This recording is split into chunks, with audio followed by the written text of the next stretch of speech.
Sí, ya.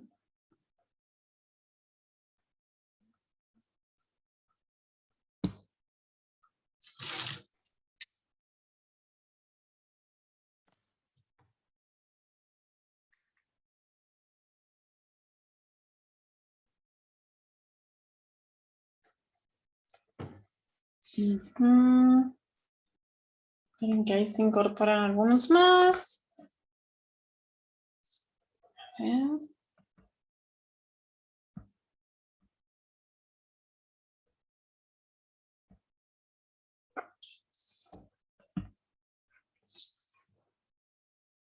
Bueno, ¿y cómo fue toda esta cuestión? Chan, chan. Bien, profe. Perfecto. Me encanta cuando me contestan que todo va bien, que está genial, me encantó. Esperen que ingresa Débora y arrancamos. Ah, sí, nos anda todos mal. El internet está complicado. Ahí se conecta Belén también y arrancamos. ¿Cómo? Acá también.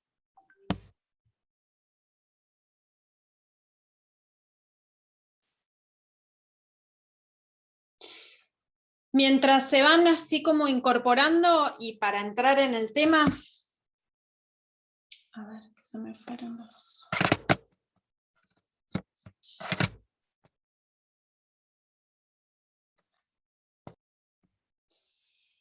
En la plataforma les subí para que hagan la reseña. Me copié con las reseñas ahora. La reseña de este texto, ¿sí? Que por supuesto no vamos a leer el libro entero, las 204 páginas, no se asusten. Claro, ¿no? Hagamos la reseña ahora de la introducción, ¿sí? De toda esta primera parte, que de hecho ustedes leyeron ya 2 páginas, ¿sí? La introducción, que dice algo así como pedantes, ya les cuento, porque no me lo acuerdo entero el título, pero se llama algo así. Dice pedantes, pedagogos y aulas. Exacto, como dice acá Nehuen, dice así, y de hecho yo le subí una tarea que dice reseña de la introducción de ese texto, de esa partecita de la introducción de la invención del aula, y un foro. Un foro que dice, básicamente, cuál es la relación, una vez que lo lean toda la introducción, cuál es la relación entre pedagogía y la pedantería. ¿Y por qué les parece, ¿sí?, que lo coloca en el título de la introducción? ¿Por qué hace esta relación entre pedagogía y pedante? ¿Qué es algo pedante? ¿Quién es alguien pedante? Alguien que no arranca. Alguien que en realidad el pedante es aquel que se las cree todas, ¿sí? Y que no te deja Claro, el vos... que se la sabe toda. El que se las sabe todas, ¿sí? Ah, yo lo tenía como otra cosa. Por eso quería ponerlo como en situación, porque el foro del cual vamos a debatir tiene que ver con esto. ¿Por qué? Después de haberlo leído, porque la autora habrá relacionado pedantería con pedagogía, y por qué lo habrá colocado como título de la introducción. ¿Qué les sugiere? ¿Por qué les parece? Y ahí me interesaría que ustedes en ese foro hagan una intervención debatiendo con ustedes, con lo que piensan, y con sus compañeros si se va dando el debate en el foro. ¿Está bien? El foro está habilitado desde hoy hasta el miércoles de la semana que viene. Está, A mí me sale que no está habilitado el foro, profe. Pero siempre tenemos el mismo problema con este foro. Siempre, ¿viste? Como que nunca engancho el foro. Ahora ya me ocupo de ese foro. Pero en principio ya está creado Y es más, les puse hasta el miércoles que viene a las 22 para no hacer macana y qué sé yo. Bueno, ahora lo habilito el inicio, ¿sí? Creado está, ahora si funciona o no, No otro sé. asunto.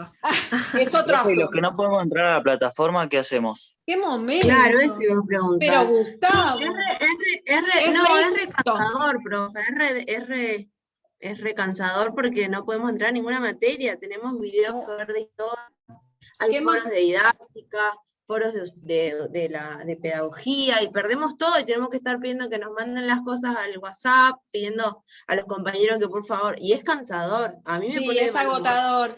Es más, yo no quise usar la plataforma hasta que más o menos estuvieran más o menos todos, pero para los profes también es agotador, porque saber que hay 2 o 3 que están como recalculando los perjudica, digamos, en la cursada y en la Profe, continuidad. ¿y si hacemos el debate por WhatsApp? A mí me da igual, o sea, buenísimo, lo proponemos por WhatsApp. Como para que estén todos. Sí, obvio. A mí lo que me pasa con la plataforma es que yo entro a la plataforma y tengo todo centralizado en la plataforma. En cambio, en el WhatsApp lo que me sucede es que yo tengo su curso con 6 más otras escuelas, tengo 18 cursos. Y tengo, de repente se me empieza a llenar y colapsa el teléfono. A mí no me molesta que suene, pero me colapsa. Y después se me va como el año pasado, vieron que hacia final de año se me rompió.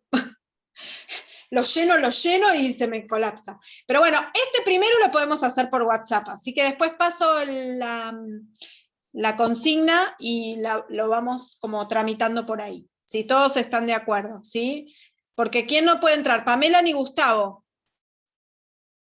Julio tampoco. Y Julio tampoco. Bien, bueno. Bueno, lo hacemos así. Igual, profe. Dale, lo hacemos así hasta que se pueda solucionar. Bien, arranquemos entonces con lo que nos convoca y con lo que han podido leer. En primera instancia les diría lo siguiente.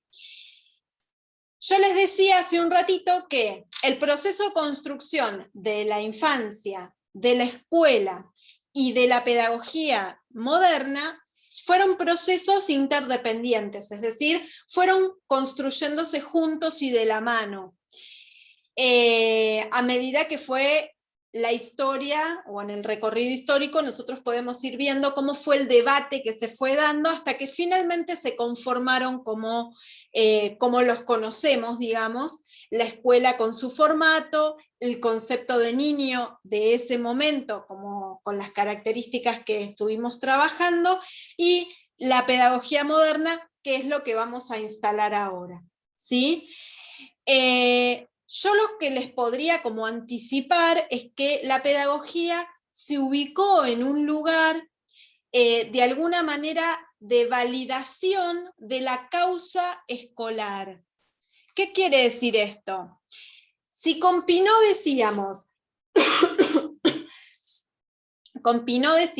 que la escuela triunfa porque se hizo cargo de la definición moderna de educar, ¿sí? Esto decíamos con Pinot. La escuela se construyó porque fue la institución encargada de llevar adelante la función educativa en la modernidad.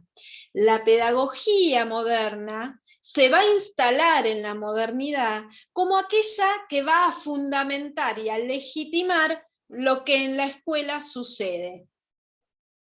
Así se va a legitimar y así se va a construir.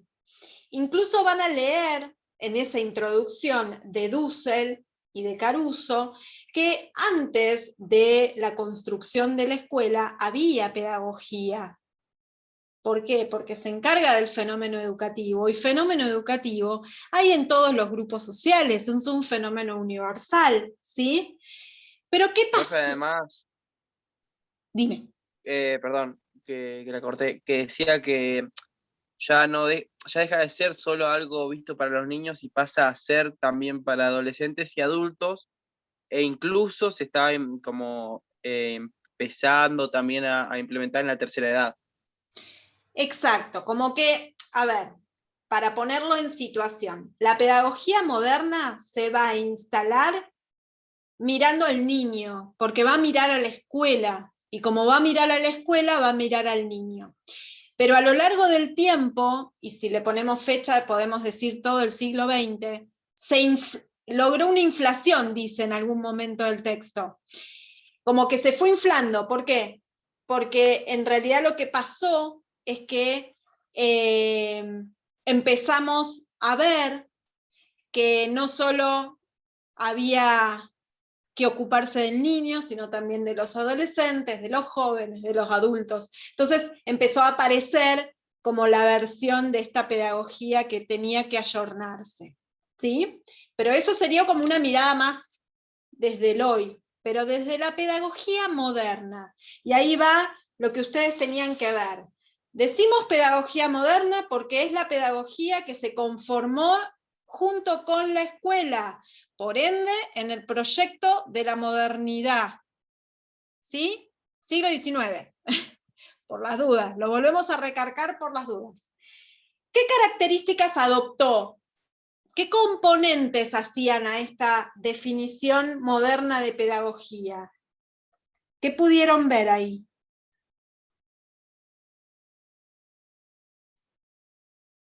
¿Quién se anima?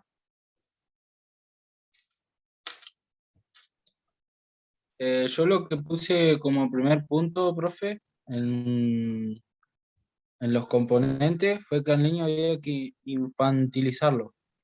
Bien. ¿Y qué significaba? Yo lo que puse con mis palabras es que a modo... es que fue a modo más estricto en todos los sentidos, o sea, se refería a que había que tener un cuidado más constante, una vigilancia más intensa, eso fue lo que puse. O sea, que había Bien. que estar como más pendiente y no dejarlo que ponerle que se críen así, como así nomás, eso fue lo que entendí. Perfecto. La pedagogía va a estar diciendo que si nos tenemos que ocupar de ese niño, hay una fracción de la población que es infante.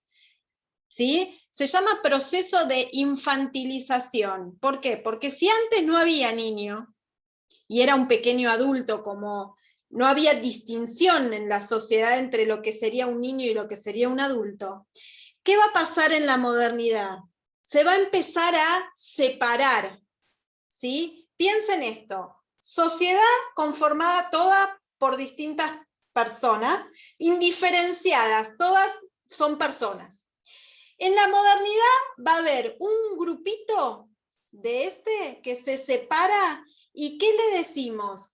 Le damos características de niño. ¿Qué quiere decir que le damos características de niño? Le decimos que no tiene razón, que es carente, que es inacabado, que necesita protección, ¿sí? Y lo volvemos a la sociedad, vuelve acá al montón, como niño. Eso es lo que hace el proceso de infantilización y que la pedagogía va a avalar. ¿Qué es lo que va a avalar científicamente? Científicamente va a decir que el niño es eso. Ese que decíamos recién, ese que no tiene razón, ese que es carente, ese que necesita ser protegido. ¿Se entendió? Ese es el primer componente de la pedagogía. Sí, Nehuen, ¿querías decir algo?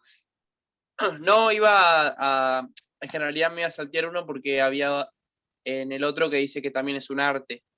Bien, ahí vamos con eso. Que yo siempre peleo con lo del arte. Pero ahí vamos. Uno de los componentes de la definición moderna es la que dijo Eluen, esta infantilización. ¿Qué hace la pedagogía?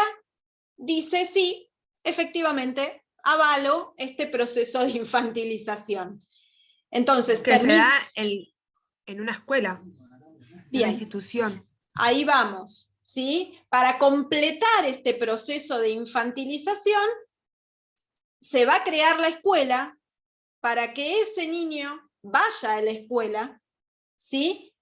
Y nos demos cuenta todos de que los niños son niños porque deben ir a la escuela. Y la escuela es escuela porque tiene niños. Se ve que los procesos se interrelacionan y se ayudan mutuamente a sostenerse. Y la pedagogía en ese sentido va a legitimar todo este proceso y va a decir, sí, efectivamente el niño es carente, no sabe discernir entre lo bueno y lo malo. ¿Cómo lo hace? Bueno, va a empezar a reflexionar, va a empezar a hacer reflexiones pedagógicas. Y dice la autora, ¿hubo reflexiones pedagógicas antes? Sí. Cuando tenía que enseñarle a los príncipes en la alfombra, también había reflexión pedagógica. Pero ahora está focalizada en el niño que va a la escuela. ¿Está bien? Esto es lo que caracteriza a la pedagogía moderna. Y ahí vamos con lo que decía Nehuen. A ver, ¿qué sería el segundo componente? ¿Puede ser? Es el tercero, en realidad, creo. Bueno, no importa. El orden de los Vamos con factores. Dale. No alterar el producto. Yo, por lo que entendí, es porque es un arte por todas las cosas que conlleva. O sea, conocer el contenido, la dificultad del aprendizaje, métodos de enseñanza, por todo eso y porque también es impredecible. O sea, que lo dice al final, me parece, como que uno nunca va a saber qué va a pasar o qué va a tener que decidir en el momento. Me parece que hace referencia a eso cuando dice que es un arte. Ajá. ¿Y cómo lo relacionamos con esto de ser la pedagogía que se construye en la modernidad? Lo científico y el arte.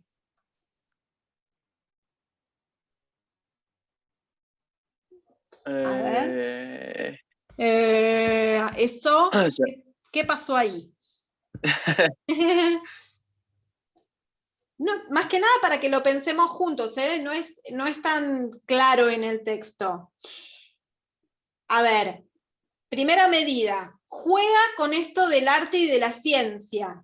Lo de la ciencia queda claro, o sea, se instala la pedagogía como aquella ciencia que va a legitimar lo que sucede con ese niño dentro de la escuela y cómo debiera ser, ¿sí? Nos ayuda a estructurar ese formato de lo escolar que se va a instalar. Cuando digo nos ayuda a legitimar, ¿qué estoy diciendo? ¿Cómo pensamos? Si entramos en una escuela, ¿qué hay? Cierren los ojos y entren en la escuela. ¿Qué hay en la escuela? Entren. Abro el portón y ¿qué hay? Aulas. Aulas. ¿sí? Sillas. Patio. Bien. Entro en la escuela y veo ese formato, ¿no? Porque no es cualquier formato, es un formato particular, un formato escolar. Si yo entro a cualquier escuela, todo me remite a escuela, esto que hablábamos la otra vez, ¿sí? Eso que se conformó como formato escolar, la pedagogía como ciencia lo fundamentó, lo legitimó, debatió para llegar a ese formato. No es que todos los pedagogos del siglo XVIII estaban de acuerdo en cómo debía ser ese formato, no, se pelearon. Hubo un montón de debates, no estaban todos de acuerdo, pero triunfaron algunas ideas y no todas. El formato que ustedes ven es el que triunfó. El que no triunfó no lo vemos. ¿Sí? Vieron que la historia la cuentan los triunfadores. Bueno, el formato que ustedes ven de la escuela es aquel que triunfó. ¿Hubo otros? Sí. ¿Hubo otros debates? Sí, un montón. ¿Hubo quienes pensaron otras ideas? Sí, pero no ganaron. No ganaron en la pulseada. ¿Por qué no ganaron en la pulseada? Porque no respondían a la definición moderna de educar. Y si estabas en contra de esa definición moderna de educar, no ibas a triunfar. Por eso es tan importante entender que la definición moderna de educar tiene características, ¿sí? Si vos proponías, supongamos, pedagógicamente, ¿sí?, una experiencia en donde el que tuviese el poder o la voz fuera el alumno, ¿estaría bien en la modernidad? No. No. No, profe. No, Acá pero... también, profe, lo que yo estoy leyendo porque me llegó medio tarde el Sí, perdón, pero me tardaba un montón. hasta que lo descargué y todo. Acá dice que también el arte tiene que ver con el diagnóstico y la evaluación, y con la práctica que se pone, la manera y en el momento en que se utiliza. A eso se lo denomina también el arte. Exactamente, y ahí vamos con eso y quizás a ver si le podemos ayudar a Nehuen ahí que quedó como pensando en el arte. ¿Y por qué hago toda esta perorata, no? Cuando dice arte, ¿sí? Está pensando en la acción concreta, cómo efectivamente se legitimó aquello que se quería legitimar. Entonces va a decir, el docente es el que hace, el que pone en acción lo que decimos. Es un arte, es el arte de educar. A ver, si lo pensamos de hoy nosotros acá estamos sabiendo que es una ciencia y que hace investigaciones y que produce conocimiento científico validado, legitimado, y que va a intentar generar el mejor conocimiento para reflexionar sobre la mejor educación. Pero piensen en la modernidad. ¿Qué quería instalar la modernidad? Una determinada manera de ver las cosas, con un formato específico que estaba triunfando, ¿sí? Que era ese triunfo de las ideas que respondían a la definición de educar de la modernidad. Entonces la pedagogía también va a buscar instalar esas ideas que respondían a la modernidad. Entonces va a instalar la idea de que, perfecto, es ciencia y debemos legitimar y fundamentar, pero lo combina con el arte de hacer, con el arte de poner en acción. ¿Qué hago? Pongo en acción lo que se dice, lo que se impone, ¿sí? ¿Qué se impone? Esa manera, ese formato escolar. ¿Se ve o no? ¿O fue muy como complejo ahí? Sí, se entiende. Bien. Entiende, bro. ¿Sí? Véanlo desde esta mirada, porque es desde donde Dussel y Caruso, que son los autores del texto, se van a poner a pensar cómo el aula se materializó. ¿Sí? ¿Qué quiere decir esto? Cómo concretamente y en acción se hizo para que triunfaran estas ideas. No cualquier idea, sino la idea de que el docente tiene el control, de que el alumno es pasivo, de que el alumno no puede decir nada, o que es una tabla rasa. Esas ideas se tenían que instalar con un formato fuerte, ¿sí? Porque rebeliones había, no era que todos éramos pasivos y nadie decía nada, ¿sí? Pero frente a una revuelta, tácate. Y ese tácate estaba justificado porque había que disciplinar. ¿Y quién te decía que estaba bien disciplinar?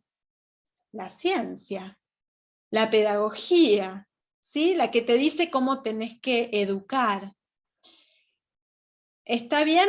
Ese juego es el que me interesa que hagan.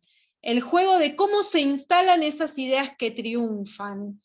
¿Sí? Porque la escuela no nace porque a todos estábamos de acuerdo. Se produce y es producto de muchas luchas y juegos de intereses y de tensiones, en donde en ese juego triunfan ideas y se imponen miradas, ¿sí? La pedagogía moderna también va a responder a esas miradas y se instala junto con la mirada sobre el niño. piensen que la mirada del niño en este momento no solo es aquel que no sabe, que no tiene, que es carente y que necesita ser cuidado, sino también es aquel que debe respetar, debe acomodarse, debe amoldarse a lo que le dicen, ni más ni menos. Miren cómo influenciamos sobre su manera de ver el mundo, ¿no? Como que yo me tengo que Eso puede amoldar. generar un debate largo. Eso sí, sí, ni hablar. Y es, a ver, categoría de niño, si vos no entrabas en esa categoría de niño, forzadamente tenías que entrar. Si no, estaba fuera. Si no eras diferente, y si eras diferente estabas complicado. No estaba bueno ser diferente en ese momento, ¿sí? No se pensaba la diferencia como se piensa hoy, ¿sí? Se pensaba como que lo diferente era lo malo. De hecho, costó mucho revertir esa mirada y cuesta aún, ¿sí? A ver, piensen en esto. Yo siempre lo pongo en estos términos. El alumno, yo quiero que el alumno, o cómo espero que los alumnos respondan. Me tiene que hacer la tarea. Bueno, pero esperá, todos los alumnos tienen que hacer la tarea, todos deberían hacer la tarea de la misma manera, todos me van a responder de la misma forma, todos van a transitar. Eso es una mirada que sigue como siendo, a pesar de todas las construcciones distintas que tenemos, y se sigue resistiendo. Es una mirada normalizadora, porque vos tenés que ser lo que yo espero que seas, no lo que sos, lo que espero que seas. ¿Se entiende? Es distinto. Vos no sos quien sos lo que espero yo que seas. Es muy, muy, muy entrompado, pero es así. Podés estar sin el barbijo en la virtualidad. Pobre Julio, mirá la cara de tonado que está. No, estoy sin barbijo para no dejar desparramar más virus acá en casa. Está Estoy bien, aislado. está bien. Bueno, nos quedaba un componente, si mal no recuerdo, porque nos salteamos el 2. Porque fuimos directamente a la ciencia y al arte. ¿Y el 2? Del enseñar y del educar. ¿Qué pasó ahí?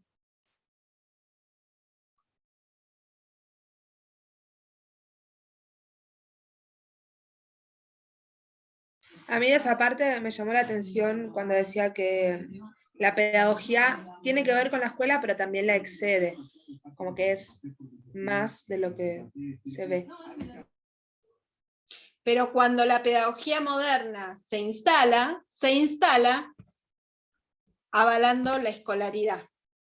Después, nosotros podemos entender, como decía Nehuen al principio, bueno, no solo se va a encargar del niño, también se va a encargar de los jóvenes, también de los adultos, ¿sí? Y de los cómo nos enseñan los niños o los jóvenes a los mismos adultos.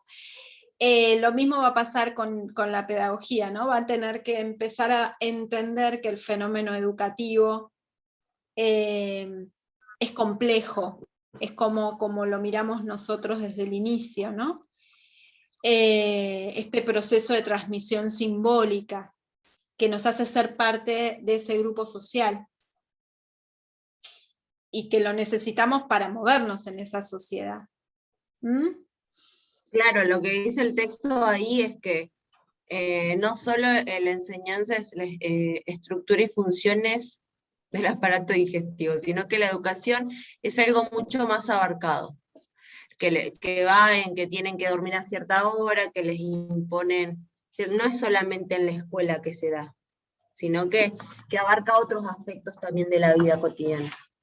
Sí, y no claro, como que dice algo así, que el niño está educado desde que nace y todo el tiempo. Entonces, por eso dice que la persona jamás está educada definitivamente. Es como que todo el tiempo se está educando.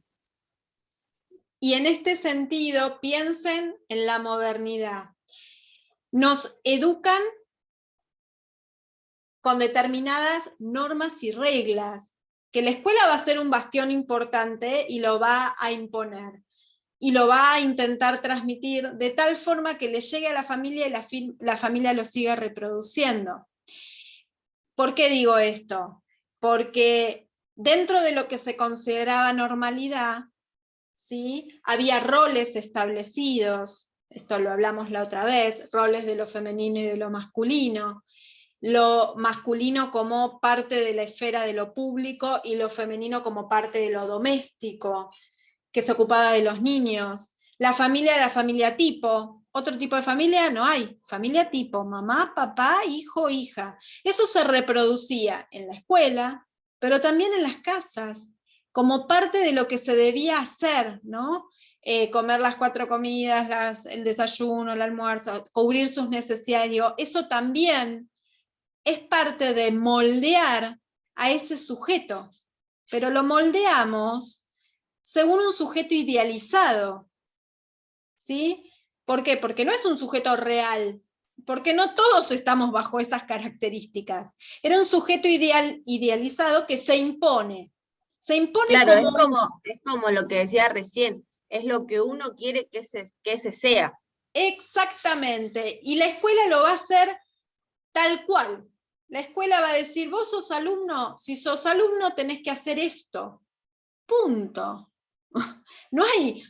O si sos docente... ¿Cómo? Que lo va a moldear. Lo va a sería. moldear, lo va a moldear.